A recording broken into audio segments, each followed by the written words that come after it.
untuk tadi Soso, Soso dan Jasmine-nya juga. Dan apalagi mereka adalah dari dominasinya juga gitu loh. Dynamic lah bisa kita katakan. Dinamika dan juga chemistry mungkin ya. Karena balik lagi kalau udah barengan kayak gitu udah pasti chemistry bakalan kuat banget. Tapi ternyata untuk sekarang di FYG di first pick dan ngeband-nya itu karena Fofius dan juga Eve loh. Hero mereka sendiri dari match pertama tadi, dari game pertama tadi. Yap, ini Fanny masih ban ya harusnya juga nih. Chusin dan Alpha itu dia yang tidak akan diberikan karena kayaknya untuk di FYG mereka nggak akan yang se-first pick itu untuk Alpha. Jadi oke, kita tutup aja. Dan ban ketiga dari Nightmare, Chip. Berarti membuka kesempatan adanya Hilda, Hayabusa. Ini terlepas. Hilda langsung diambil untuk first pick-nya dari DFYG. Tipikal hero invasif, tipikal hero pressure di arah frontline dan bakal menurutku bisa menjadi kunci utama juga nih untuk melawan tipikal-tipikal ya marksman kayak Beatrix sih menurutku. Seenggaknya untuk nge-miss position aja itu udah cukup dengan adanya Hilda. Dibandingkan dengan Fofius yang menurutku fokusnya terlalu lebar Ya. karena teamfight potential. Ini ada fun fact nih. Dari DFYG Vexana pick di game tadi adalah untuk perdana ya keluar di sejarah M-Series. Oh, oke. Jadi Vexana tadi tuh Vexana debut untuk di M-Series ya? Iya ya. Oke. Karena mungkin sebelumnya kan kayaknya di Vexana Belum revamp ya? belum yang segininya gitu loh ya. Oke. Oke, dan ini udah mulai geser lagi nih dari segi pick-pickannya juga. Hilda yang di-up dengan adanya cooldown dari skill 1 skill 2-nya ya. Ini akan membuat dari Hilda akan semakin agresif. Tapi geser nih untuk Nightmare. Dengan Alpha yang udah ditutup, mereka membuka ke arah Harriet dan juga Gatot Kaca sekarang. Wah, ini nyari laning power juga gak sih? Karena Gatot Kaca ya menurutku ya untuk lawan Hilda masih lumayan kuat lah. Gitu loh. Dan Suyo lagi, Suyo dan juga Chow, oke, triple fighter. Yang dibawakan oleh DFYG dengan keadaan sekarang Matilda-nya masih open dan menurutku Matilda masih bisa digunakan lagi untuk Nightmare dengan Roamer berarti Gatotnya XP laner. Oke. Dan jangan lupa juga untuk Pixiu itu juga dikenal sebagai Big C ya. Yaitu makhluk mitologi dalam legenda kuno Tiongkok ya. Jadi ini jadi hitungannya ya dia mengambil salah satu makhluk mitologi lah. Gitu. Keren juga sih tapi inspirasi namanya. Iya. Beda sama Choji ya. Waduh, semuanya kan filosofis kan, Iya. pasti ada. Nama kan doa gitu Iya. loh, pasti. Kalau Choji nggak ada filosofis. Gak ada ya, Nggak ada sih. emang asal gitu Beda. ya kayaknya ya. Oke, tapi apakah nasib dari Suyo ini akan berbeda ya dibanding di game sebelumnya? Dan itu dia Hayabusa yang terlepas akhirnya diambil oleh Nightmare walaupun sebenarnya ada Hilda ya. Iya, tipikal triple fighter sih yang menurutku lebih aku concern lagi karena ya otomatis dari segi durability-nya nggak bakalan tipis-tipis gitu loh. Mungkin untuk bisa main targeting ke arah gold laner bisa, tapi jangan lupa juga untuk gold laner pun menurutku Lunox masih bisa masuk ke dalam draft apalagi dengan tipikal triple physical ini udah keluar. Ini Khalidnya belum keluar loh. Kali itu juga belum keluar. Iya kayak tadi impactful banget soalnya buat Khalidnya Oper ya.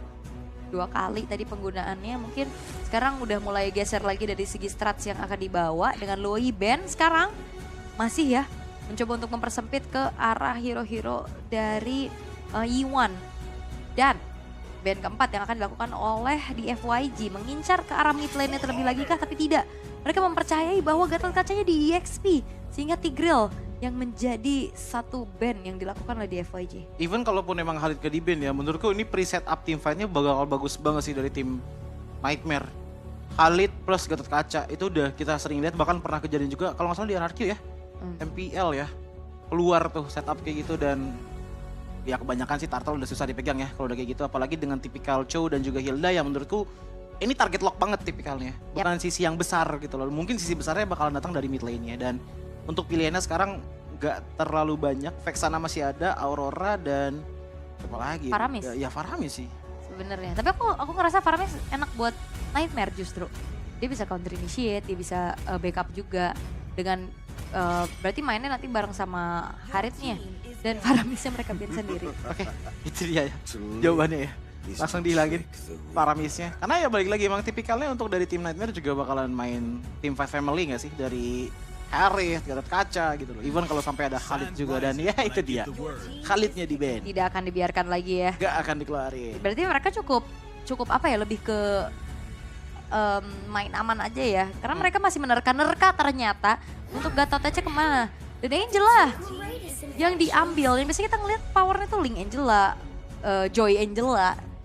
Tapi ya mungkin bakal mainnya sama Harith sih. Karena mungkin atau ya buat Hayabusa berarti buat backup aja, bukan sebagai sisi power tambahan yang karena kalau misalkan emang hero tabrak dengan mobilitas yang kencang kayak gini untuk Hayabusa Puppet of the String-nya bakal susah banget buat connect. Tapi ini bakalan jadi tapi nggak bisa ya karena XP-nya udah pasti Gatot berarti. Ini kemungkinan juga Angela mid lane sih. Iya, Angelanya Magic damage-nya udah ada dari Harith. Angela mid lane, Gatot Kaca roamer berarti oke.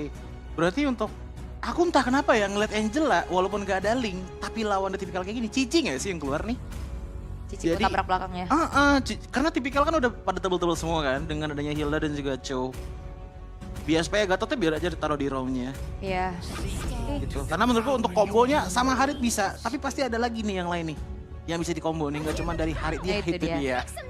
Cici jawabannya langsung. Ini Cici Angela, wah ini combo yang pernah kita lihat juga ya sebenarnya di MPL ID juga ya. Iya. Tim Liquid ya kalau nggak salah. Waktu masih Aura waktu itu. Ya masih Aura waktu itu dan susah dipegangin, susah ditangkap dan menurutku di sini yang bakalan jadi korban utamanya Aurora sih. Karena ya balik lagi ya Aurora tuh yang tipikal kayak Sicilian, kalau berada di depan muka banget itu nggak bisa ngapa-ngapain Aurora. Oke, tapi untuk tabrak belakangnya berarti sudah banyak banget nih solusi yang dimiliki sama Nightmare Esports ya. Mereka punya Gatot Kaca, mereka punya Hayabusa juga. Dan juga Cici yang bisa dibantu nantinya dengan adanya Angela. Sedangkan kita perlu ingat untuk Chow memang adalah target power lock. Namun dia single target dan ada 3 Purify bahkan buat Nightmare. Iya. Waduh. Ini udah bener-bener pengen main aman banget karena ya balik lagi Chow yang kita bicarakan ditambah lagi dengan adanya Hilda yang ada sedikit apa ya bisa dibilang stun sisinya tapi nggak terlalu banyak cuman tetaplah ambil aman aja. Tapi ini dia untuk game ketiga dari match pertama kita di FYG. Melawan tim Nightmare. Let's go, match point. Untuk keduanya sekarang siapa yang akan bisa mendapatkan poin pertamanya untuk bisa menduduki berarti pemuncak sementara ya dari groupingnya juga untuk wildcard. Karena sembari kalian menunggu juga nih untuk ke Swiss Stage, M6 Pass itu udah ada loh. Betul. Aku udah punya skin cloud. Langsung aja kalian ambil ya. Itu kalau nggak salah harga yang biasanya itu 399 diamonds. Ya jadi benar-benar affordable banget. Langsung aja kalian sikat karena emang keuntungannya banyak banget di dalam situ. Dan ternyata ya M6 skinnya cloud. Yes, dan ya terlihat juga untuk bagaimana adanya Angela mid lane. Permainan agresif dari Twizy for Lexi kali ini bakal coba untuk masuk sedikit. Purify tertrigger dan ditabrak sudah first blood diabatkan oleh Kiel VJ. Dengan begitu agresifnya dia langsung turun dari atas ke tengah. Ini dia ya alternatif lain dari adanya Khalid. Sama-sama bisa lari, sama-sama punya damage yang besar. Tapi bedanya nggak ada sisi gede aja dari Hildanya. Makanya tadi kita lihat dari atas lagi gedebak-gedebuk sama Cici tiba-tiba ke mid lane. Namun movementnya cepet banget tapi Z kali ini bakal coba untuk sedikit pegangin dulu. Tapi nggak masalah, Z pun masih terbilang aman. Dan itu dia poke damage dengan ada Hellstone Blast. Ini juga jadi PR tersendiri sih Aurora nih. Dan ngelihat dari emblem sih tadi aku yang cukup ke-notice adalah Oper ternyata pakai Warcry ya untuk di game kali ini. Dia nggak nyincar ke arah durability-nya karena durability udah datang juga dari Angela. Jadi bisa dibilang untuk Nightmare mereka punya bagian badan depan. Tapi ya adanya cuma di Gatot Kaca dan mungkin healing potensial yang bisa dibawakan oleh Oper plus Angela. Tapi nggak cuma Angela plus Oper tapi bisa juga ke arah Harith yang digunakan di arah bottom lane tentunya untuk teman-teman dari Nightmare Esports. Yes, dan menuju ke arah turtle pertama akan ada kontes kah yang mungkin nantinya bisa dilakukan sama Z-nya ya, karena secara head to head harusnya ini ada sedikit half assassin half fighter nih yang dimiliki sama Z. Walaupun ya PR-nya adalah kita tahu Shadow Kill sekarang udah bisa sambil retry kan. Betul, dan mungkin itu yang bakal menjadi suatu hal yang tricky, tapi ngeliat dari Hayabusanya posisinya masih jauh banget tuh. Iya, kayaknya nggak bakal ada kontes juga sih. Mereka membiarkan dulu untuk Lord dari turtle-nya bisa didapetin sama di FYG karena akan mencari farmingan secara aman dulu untuk Twizy for Lexi. Iya, dan untuk sekarang kita ngeliat dari kedua belah tim ini masih di momen-momen tenang ya. Belum ada first blood udah ada satu tapi belum ada team fight yang benar-benar gede banget. First blood pun juga tadi datang dari Sosol yang tiba-tiba digebukin sama Hilda. Sisanya mungkin Bisa aja sih dari Nightmare juga nunggu satu itemnya Cici dulu untuk bisa ngerontokin nih bagian front line-nya Chow. Even Chow pun bisa ditahan dengan ada curtain call soalnya. Iya dipegang ya, terikat sudah dengan tali silaturahmi ya kan. Susah banget diputusin soalnya. Iya. Tapi untuk di area bottom lane, ini bakal ada ganking power yang terjadi sih sebenarnya, gameplay yang cukup sama. Tapi Vexio kali ini bakal coba untuk mundur, tapi tidak terselamatkan karena damage yang disumbangkan oleh kami cukup ternyata. Tapi pertukarannya, Twizy for Lexi yang harus hilang dari Nightmare dan menjadi pertukaran yang tidak cukup adil dan Long. Sudah mulai keluar dengan adanya Spear of Destruction, tapi Kami masih bisa mundur secara perlahan. Walaupun Vexio-nya hadir kembali dan KLVJ akan mengincar ke lini paling belakang. Sehingga Kami berhasil untuk di take down dan di FYG mereka bangkit di game yang ketiga. Tapi ini dia ya alasannya kenapa Hilda di ban dari 2 game sebelumnya. Karena kalau kita ngeliat di bawah tadi, wait sebentar dulu masih lanjut. Oke, bakal coba untuk ditabrak kembali dengan adanya sedikit art of hunting. Tapi Opar masih cukup durable kali ini, masih bisa mundur terlebih dahulu sehingga tidak ada poin kill tambahan. Tapi Jasmine sendirian, masih ada Spear of Misery untuk bisa memukul mundur Jasmine atas hentakan yang dia ingin lakukan ke Ralung. Tadi Nightmare Esports untuk di bawah ya, Too Easy for Lexi itu dapetin targeting yang lumayan bagus menurutku. Karena tadi pengincarannya itu menuju ke arah dari Pixiu berbarengan bertiga gitu loh. Tapi ternyata pas connect ke arah dari Lungnya, dia kena tancap tadi kan di bawah. Akhirnya nggak bisa pulang sama sekali dan ujung-ujungnya jadi domino effect. Dimana teman-teman dari Dian Feng Yaogoe-nya itu bisa nge-charge bagian lain dari Nightmare. Contohnya paling simpel tadi, opernya masih jauh, Sosol yang dikejar, Kemi-nya juga dikejar, even udah ada Zaman Force. Ini dari DFYG benar-benar masih berani banget untuk maju ke depan dan worth it ternyata. Yep, kali ini udah mulai masuk lagi dengan Coach Shadow. Tapi Sosol berhasil untuk di take down kembali. Dengan adanya Jasmine masih punya Avatar of Guardian untuk mundur. The Way of the Dragon membuat dari Twizy for Lexi kali ini tereksekusi. Di tangan dari double kill yang bisa ditabung juga oleh KLVJ. Sementara di area bottom lane, Kaminya pun terpaksa harus mundur dan setiap lini dari DFYG berhasil untuk ngasih pressure besar dari Nightmare Esports. Wah ini DFYG udah menangin setidaknya mid lane sih. Karena kalau kita ngeliat ke arah gold lane, dari tadi Kami sama Lung itu benar-benar intens banget dari segi fight-nya. Sementara untuk di area top lane ini jadi kayak weak lane gitu loh untuk 12 tim. Gak dipegang sama Cici dan juga gak dipegangin sama Hilda. Tapi Hildanya dari KLVJ, targetingnya tadi bagus banget. Sosol yang hilang terus tuh akhirnya nggak ada hard guard yang ke pop up dari tadi. Waduh, tapi KLVJ bakal coba ditabrak kembali. The Way of the Dragon berhasil untuk dihempaskan. Twizy for Lexi bermain dengan Quad Shadow, tapi sepertinya masih ada satu Phantom Shuriken yang buat dari KLVJ pun tershutdown sudah dengan adanya 4 poin kill yang sudah ditabung oleh KLVJ. Bahkan Revitalize tidak membuat dirinya terselamatkan. Ya ada cashback yang lumayan besar dapat dari KLVJ yang tumbang dari Nightmare Esports. Seenggaknya ini jadi sedikit turning point untuk mereka. Tapi balik lagi Kemi menurutku ini udah mulai harus dikasih perhatian sih oleh teman-teman dari Nightmare Esports. Karena ini juga jadi lane yang sendirian mulu. Kebanyakan di arah trio mid lane dan juga XP lanernya yang terjadi team fight. Dan melihat untuk di arah mid lane yang sudah pecah, akan agak sulit untuk team fight lagi melawan di FYG bagi Nightmare Esports. Dan juga kayak aku penasaran sih, ini kan tadi untuk Haritnya benar-benar di prayo kan sama Nightmare Esports. Impactnya kan seperti apa di nantinya di dalam satu buah team fight. Karena untuk sejauh ini ya memang secara head to head sedikit tertinggal. Apalagi dari turretnya juga udah mulai dihancurin, jadinya space dan juga positioning ini bakal mudah untuk ter-reveal. Sementara di top lane, Twizy for Lexi bakal coba untuk mendefense outer turret secara mati-matian. Dengan HP yang udah mulai tergerus juga, terpaksa untuk mundur, tapi Spear of Destruction-nya connect dan bahkan masih bisa dihindari dengan adanya satu buah shadow kill. Namun tidak dengan waktu yang cukup lama dibutuhkan oleh Dian Feng Yaogai. Berhasil untuk bisa mendapatkan 2 poin kill tambahan sehingga Nightmare Esports akan semakin tertinggal. 2-in-1 terjadi dengan tadi Hayabusa dikenakan hard guard dan di saat Hayabusa menghilang, Angel langsung keluar. 2 player menghilang dan ngebuat power, lihat seperti sekarang. Z udah gampang banget hit karena dari Over. Evil Dweller bakal coba untuk menyicil, bahkan upaya untuk mendorong ke arah satu buah outer turret di bottom lane pun masih gagal. Dan Oper harus betul-betul tertinggal sendirian, sedikit mendelay. Tapi 3 pemain dari DFYG ini benar-benar tahu banget nih, membuat dari Opernya tidak bisa bergerak sama sekali. Purify-nya ada 3, tapi lihat deh resource untuk sisinya Aul dari teman-teman di FYG. Mereka ngebawa Moskov dengan Spear of Misery, mereka ngebawa The Way of Dragon, mereka ngebawa Frigid Glacier, dan mereka ngebawa Art of the Hunt dari Hilda. Ini tipikal-tipikal sisi yang udah susah banget untuk di-dodge habis-habisan gitu loh. Jadi menurutku untuk di game kali ini ya problem mereka adalah ya di team fight pisah-pisahin kayak gini jadinya. Yap, dan terlihat kali ini dengan adanya The Way of the Dragon bahkan pick off terus. Sedikit adanya ancang-ancang dari hard guard yang gak sempat masuk ya. Jadi tidak berhasil untuk membuat dari Twizy Forlexinya terselamatkan. Bahkan lihat 4 poin kill. Kayak main assassin di depan Hilda kayaknya agak sedikit susah. Iya, dipegangin banget dengan 4 poin death ditambah lagi dengan item yang bisa dibilang cukup jauh perbedaannya. Dengan adanya jungle Suyo, tapi itu juga karena Z dari tadi udah mulai nutupin juga nih untuk jungle resource dari Nightmare Esports. Sementara di lain sisi ini Hildanya simple banget itemnya cuma Thunder Belt, tapi balik lagi nih dia. Yap, Biggest Glacier, The Wave Dragon kami akan menjadi targeting berikutnya.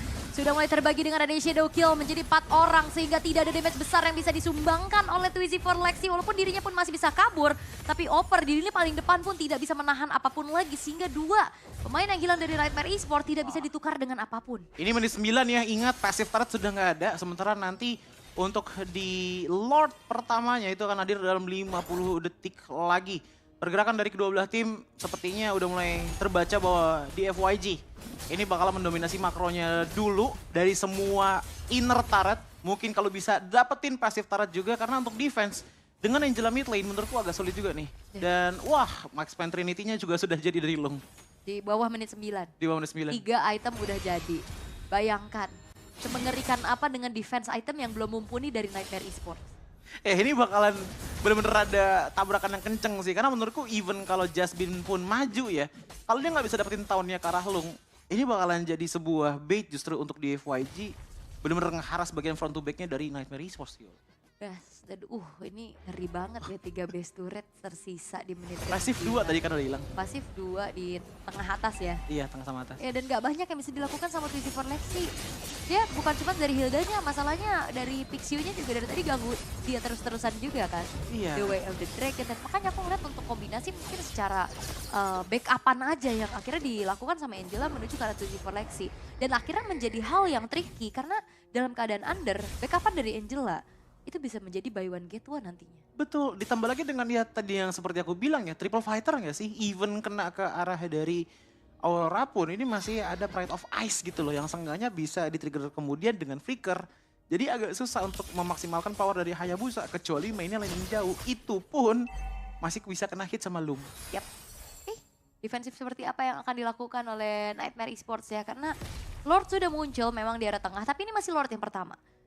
Seenggaknya dengan tanpa adanya yang terpick off dari Nightmare Esports, mereka masih kuat lah dengan adanya kelima pemain. Ya, namun harus dilihat ya dari damage deal tertingginya dari Yuan. Dari game pertama itu udah gede banget, jadi defense harus kuat banget dari Nightmare karena Yuan bakal jadi ancaman banget. Yes, dan ternyata dengan adanya Lord yang masih belum punya power charge ini ya, bisa dikawal perlahan juga untuk bisa menghancurkan satu buah base turret di area tengah.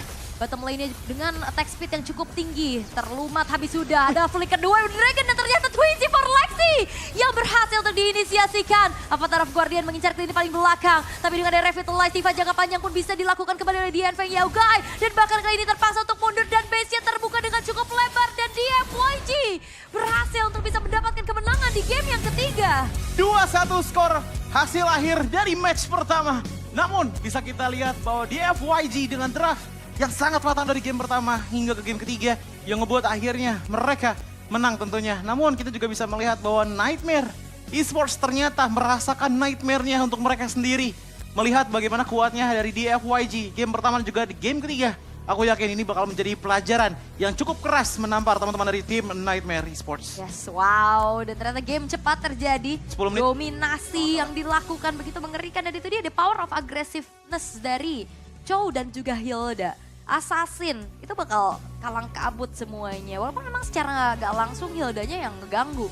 Tapi presensinya juga nih dari Chow-nya yang selalu bisa menginisiasikan. Dan emang dari awal kita udah mention ini Chow bakal jadi perebutan dari kedua belah tim. Dan lihat impactnya begitu luar biasa. Betul, ditambah lagi dengan Hilda first pick ya, yang menurutku ini menjadi kunci juga untuk, even ini hitungannya bukan trio mid lane lagi sih dari DFYG. Hitungannya udah quattro mid lane. Karena dari Hildanya tugasnya juga cuma untuk clear, pindah ke tengah, bantu Aurora, bantu Chow. Ini tengah mana yang gak gemeteran melihat setup seperti ini. Even untuk Auroranya sendiri, damage awalnya itu juga udah sangat-sangat besar. Dengan freeze blast juga yang bisa ngebanyakin banget sisi potensial lah yang bisa keluar. Dan mempermudah juga aimnya Chow ini mau ke arah mana pick off-nya. Even kalaupun tadi kita ngeliat untuk dari segi jungle-nya Suyo yang dimana fighter damage-nya gak instan banget, tapi tetap bisa nge-follow up jadinya. Terus juga kayak dengan adanya Cici Angela konsepnya ada. Tapi Cici akan bisa bertahan jauh lebih lama itu di arah mid to the late game. Betul. Begitupun dari Harith sebagai damager dan early yang perlu dipegang sama Nightmare untuk mengandalkan ke arah Hayabusa patah. Sehingga akhirnya early-nya gak kepegang, bahkan menginjak mid to the late game pun tidak diizinkan nih oleh di FYG yang langsung end the game dengan cukup cepat. Hitungannya mereka tuh lebih ke lepas lungnya tadi untuk di era bottom lane. Karena emang kebanyakan di 5-6 menit awal yang terjadi itu di XP dan juga mid lane-nya gitu loh. Dan sekalinya dapat mid lane, lihat tadi untuk di era top lane-nya pecah juga gitu loh. Baru tuh di menit 5 ke atas, lungnya dibantuin. Even dengan adanya lung yang menurutku kuat banget sih untuk di game kali ini. Dia masih bisa survive juga ngelawan kami, ya itu juga berkat adanya turtle sih yang didapatkan juga kan sama di FYG. Yes, sambil kita akan melihat ya dari item-item yang diperoleh juga dari masing-masing tim. Karena secara atribut ini gapnya udah amat sangat terasa, apalagi kalau ngeliat dari Lung tadi Trinity attack speed itu udah jadi di bawah menit ke-9.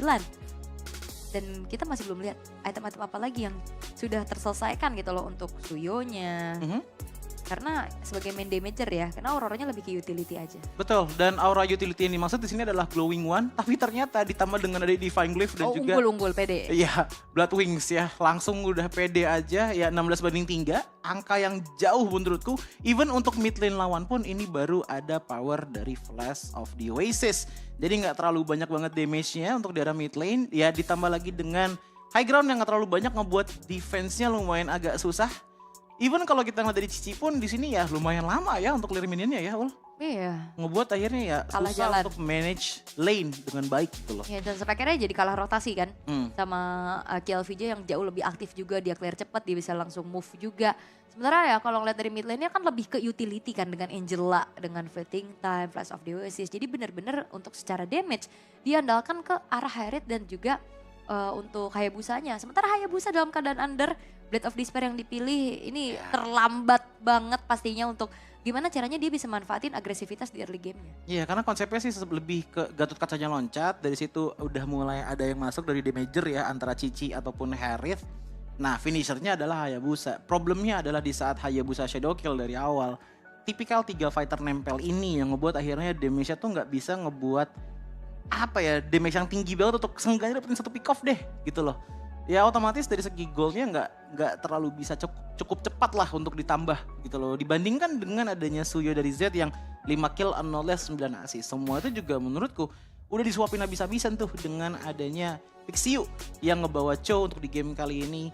Even kalau kita lihat dari Lung ya, walaupun dijadiin weak lane, itu masih 0 death juga gitu loh. Jadi udah dominasi dari 3 lane yang berbeda. Walaupun di gold lane ya, hitungannya equal. Iya, tadi ya sempat ngasih pressure juga ya dari Kemi-nya. Tapi apalah daya 4 pemain yang lainnya dalam keadaan yang tertekan sehingga tidak bisa untuk bisa melakukan comeback nih. Masalahnya dari tadi trennya adalah siapa yang pegang early, udah snowball, itu hampir bisa dipastikan menang ya. Kayak chance untuk di comebacknya tuh tipis banget gitu loh. Karena mengingat mereka butuh banget poin kemenangan sehingga disiplinitas yang menjadi satu concern. Wah itu pasti sih, karena ya balik lagi ya, ada kasarnya dari tim Nightmare ini 2 match selanjutnya. Kalau mau maju lagi ini nggak boleh kalah, Ul. Sama sekali nggak boleh Nah kalah. ini udah kalah sekali udah soalnya. danger ya. Iya. Udah warning sign terlihat bahwa mereka udah kehilangan 1 match. Jadi cukup harus lebih berwaspada lagi dan berharap berarti di FYG bakal dikalahin sama tim yang lain berarti. Betul banget ya, karena dari total 4 tim yang berlaga di masing-masing grup, itu masing-masing akan ada 3 match yang dijalankan. Tapi itu dia ya untuk rekapan dari itemnya, makanya aku penasaran juga nanti untuk highlightnya seperti apa. Karena aku juga pengen ngeliat nih awal-awalnya gimana sih rotasinya dari KLVJ secara lengkap gitu loh. Karena banyak banget momen dimana aku lagi fokus nih sama dari Suyonya, terus dari Cho sama Auroranya. Tiba-tiba ada yang nongol dari rumput, datang lari, Hilda. Dan apakah KLVJ akan menjadi MVP? Karena secara agresivitas, secara tugas yang dijalankan begitu baik ya. Ingat loh untuk awal 5 menit pertama 4 poin kill. 4 ya? Ya benar-benar 4-0 sampai akhirnya kena shutdown juga kan tadi sama Hayabusanya. Dan MVP by GoPay memang jatuh kepada KLVJ dengan wah ini EXP yang barbarly. Dengan ada item defense saja dia udah bisa ngantongin 7 poin kill dan 8 assist. Betul, apalagi untuk dari awal dia ngambil ke arah Thunderbelt Dominance ya. Menurutku 2 item itu yang benar-benar berguna banget untuk maksimalin damage-nya. Damage-nya dari Thunderbelt, sementara defense-nya dari defense item yang tinggi banget. Dan awal-awal kan biasanya nggak langsung bikin ke arah penetrasi dong. dari item-item lawan yang ngebuat dia sulit lah untuk tumbangin, ditambah lagi dengan rumput sebagai pasifnya dan revitalize sebagai healer powernya. Tambah konkusif, trial, damage-nya makin meledak-ledak lagi ya dengan tenacity juga yang ngebuat dia durable banget. Dan ini dia untuk segi highlight dari gameplaynya KLVJ. Iya, first blood tadi jatuhnya ke tangan dari Sosol karena dia juga udah pakai Purify. Dan itu BT-nya dengan Purify ya, bisa ngilangin sisinya dari Cho tapi susah untuk lari dari Hilda nih. Karena kita udah tahu Hilda tuh mobilitasnya benar kenceng banget. Ini bagus banget momen-momennya ya, kayak langsung dipacul gitu loh makin Power of Blindness. Ya, dan pindah juga untuk ke arah bottom lane lagi dan lagi ya, KLVJ lagi yang dapetin kill poinnya. Ini satu persatu ya, walaupun jatuhnya ke tangan dari KLVJ, tapi seenggaknya itu udah ngebuka space lagi sih untuk Z bisa screening ke jungle lawannya. Iya, dan kayak berarti KLVJ juga sebagai damager penyambut inisiasinya Pexio. Bener. Iya tadi, ya, tadi kenanya bener. tuh Easy for Lexi dipacul langsung. Bener, itu